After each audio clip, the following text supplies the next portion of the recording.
Some last video में जो हमने चर्चा किया था कि जो अपना संयुक्त राष्ट्र संघ उसका एजेंडा 230 का, उसमें हमने खेती के बारे में चर्चा की थी कि इन लोगों का खेती को कैसे आगे ले जाने का है और कैसे इसके पीछे का इन लोगों का टारगेट क्या है, उसके बारे में हम चर्चा की थी। तो हमको मालूम है कि इन लोगों का एजेंडा क्लियर है कि खेती को धीरे धीरे विनाश की ओर ले जाना है और उससे जो खेती विनाश की ओर जाएगी तो पूरे वर्ल्ड में भूखमरी पैदा होगी, उससे काफ़ी लोगों की जनसंख्या कम होगी।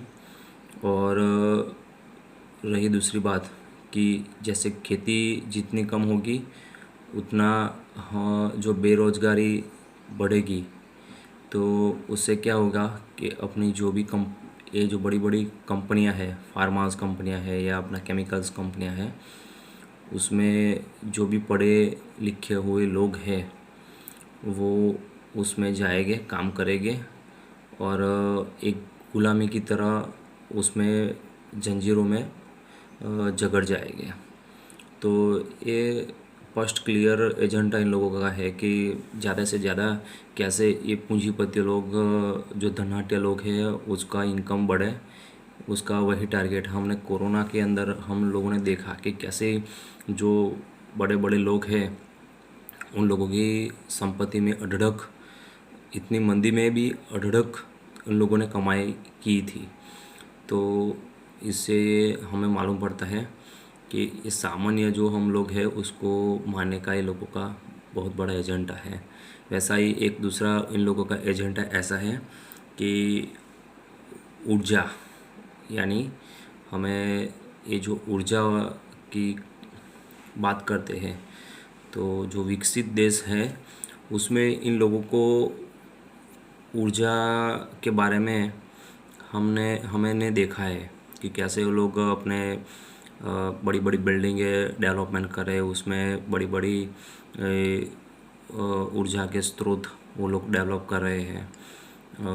डेवलपमेंट जो है वो आज परिभाषा ऐसी है कि जो देश या जो व्यक्ति जितनी ऊर्जा का उपयोग करेगा, ऊर्जा यानी वो हम बोल सकते हैं कि पानी भी एक ऊर्जा है, प्रकाश भी एक ऊर्जा है, या एक कोयला भी एक ऊर्जा ही है, या बिजली वो भी एक ऊर्जा ही है। तो जो लोग जितना उसका उपयोग करेंगे वह देश या वह लोग उतना ही विकसित मानेंगे। ये कहने का मतलब ये है कि ये मूर्खता है हमारी।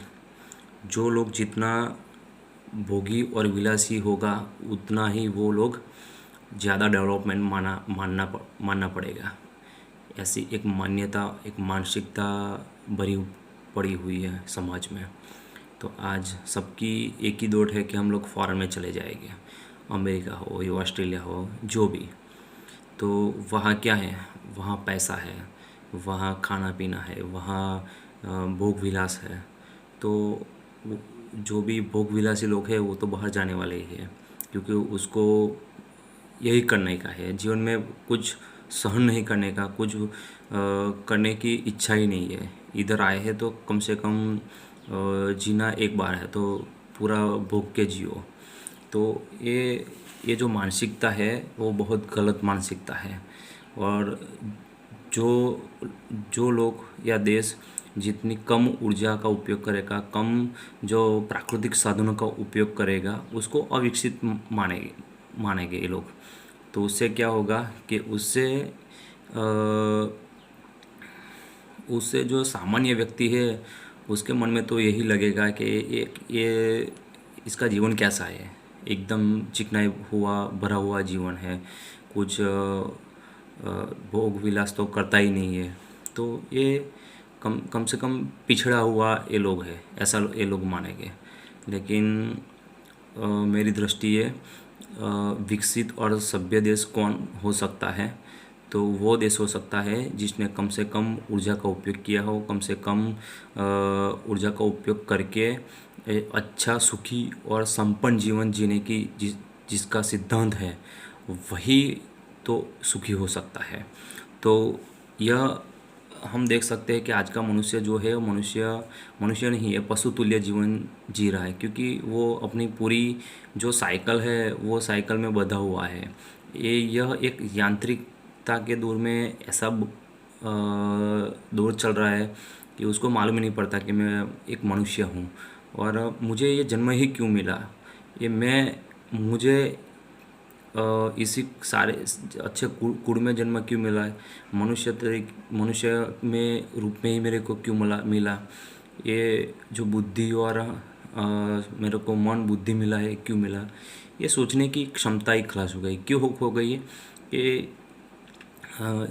इसका खुराक ही ऐसा हो गया, उसका विचार भी ऐसा हो गया, तामस वृत्ति ज़्यादा डेवलपमेंट हो गई, इसीलिए ये सोचने की जो क्षमता है वो भी खलास हो गई है। तो हमें मालूम है कि आज का जो साइंस और जो टेक्नोलॉजी का ज़्यादा से ज़्यादा डेवलपमेंट हो रहा है, टेक्नोलॉजी का जो आविष्कार हो रहा है, तो उसमें कम से कम हमको मालूम है कि उसमें ज़्यादातर जो प्राकृतिक यानी प्रकृति से जो हमें मिल रहा है वही पदार्थों का हम मैक्सिमम उपयोग कर रहे हैं। तो आज देखते हैं कि जो लोग गरीब है वो गरीब की रेखा के नीचे ही जा रहे हैं और जो अमीर लोग हैं वो ज़्यादा ही अमीर लोग बन रहे हैं। उसका कारण क्या है? उसका कारण यही है कि अमीर जो है, धनाढ्य लोग हैं, ये जो भी वैज्ञानिक है उसके अंडर में काम कर रहे हैं, पैसों के लिए काम कर रहे हैं। दवाइयाँ कंपनियां हैं, उसका वो लोग भी ऐसे वैज्ञानिकों को खरीद कर अपनी कैसे इनकम बढ़े उसके लिए उन लोगों को खरीद लेते हैं और ज़्यादा से ज़्यादा प्रकृति का विनाश करने के लिए ये लोग जवाबदार हैं। आज जो सामान्य व्यक्ति है वो कम से कम प्रदूषण करेगा, लेकिन जो अमीर और जो धनाढ्य लोग हैं वो मैक्सिमम तो के वही वो लोग पॉल्यूशन करेंगे। आज कितनी कंपनियां हैं, वो उसका रिकॉर्ड देखे तो मालूम पड़ेगा कि ऑनलाइन जो रिकॉर्ड है वो क्या बोलता है और रेगुलर जब कंपनी में जाकर तपास करते हैं तो उसका जो पॉल्यूशन का रिकॉर्ड क्या बोलता है वो बहुत डिफरेंट है।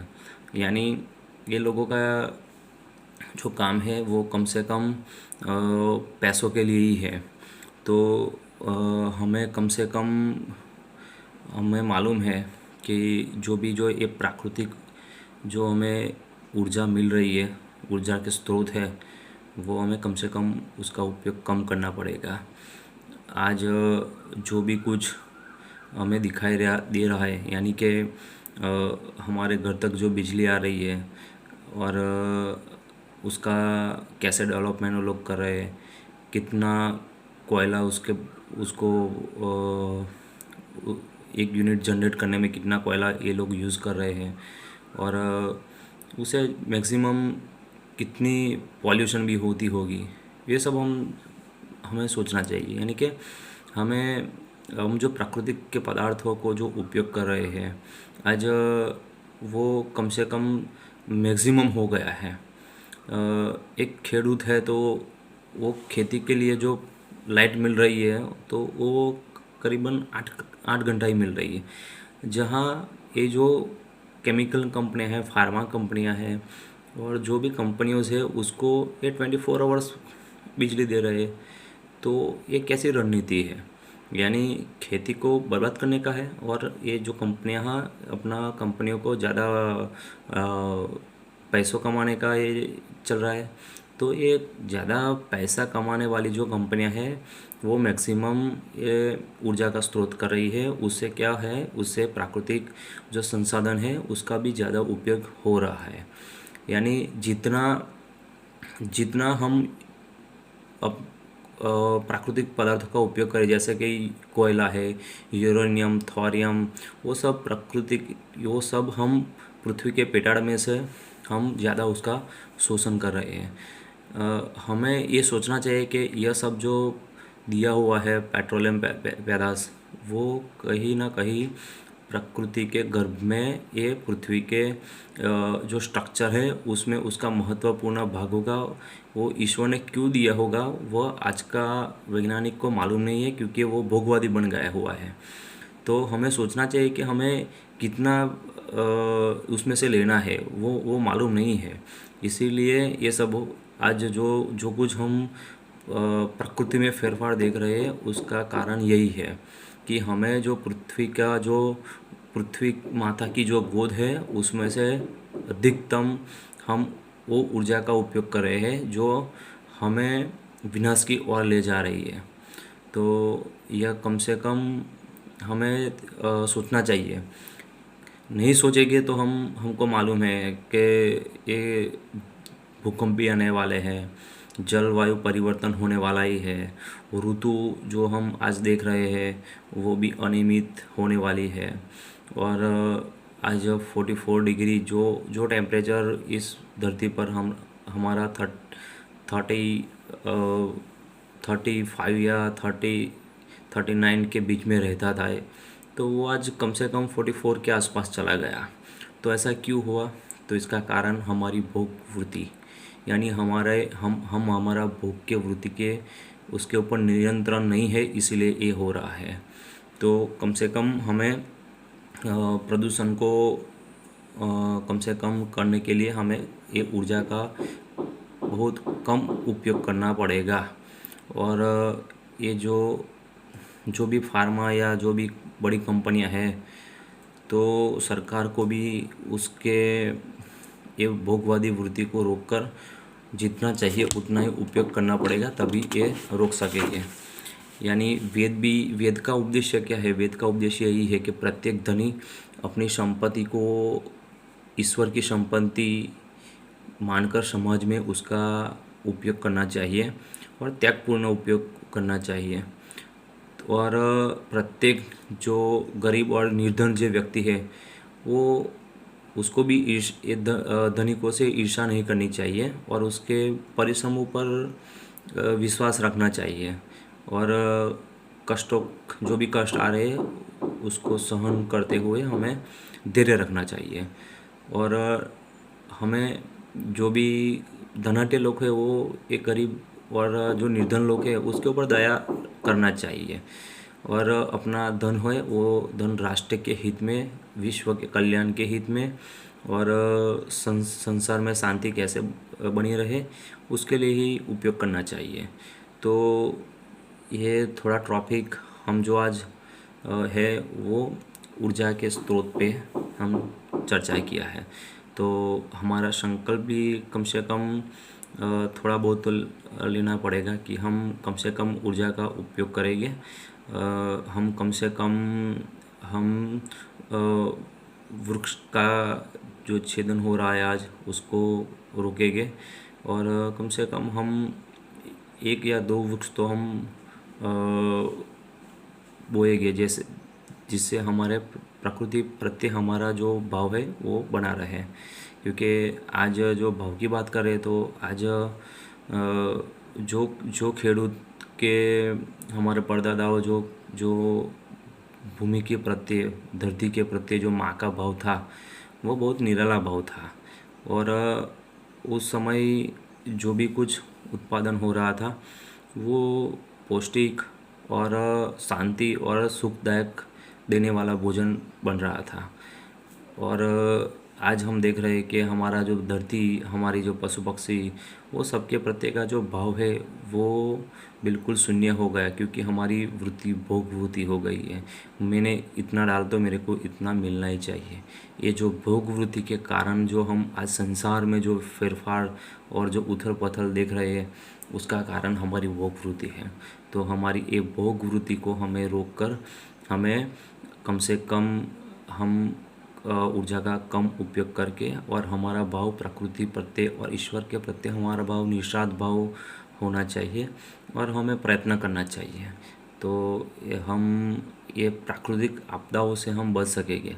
नहीं हमारा जो आने वाली जो पीढ़ी है और हमारा भी वो निश्चित कुछ ना कुछ बहुत बड़ा गंभीर परिणाम भुगतने के लिए तैयार रहना पड़ेगा। तो आज ना टॉपिक अपना इतना ही। ओम शाम।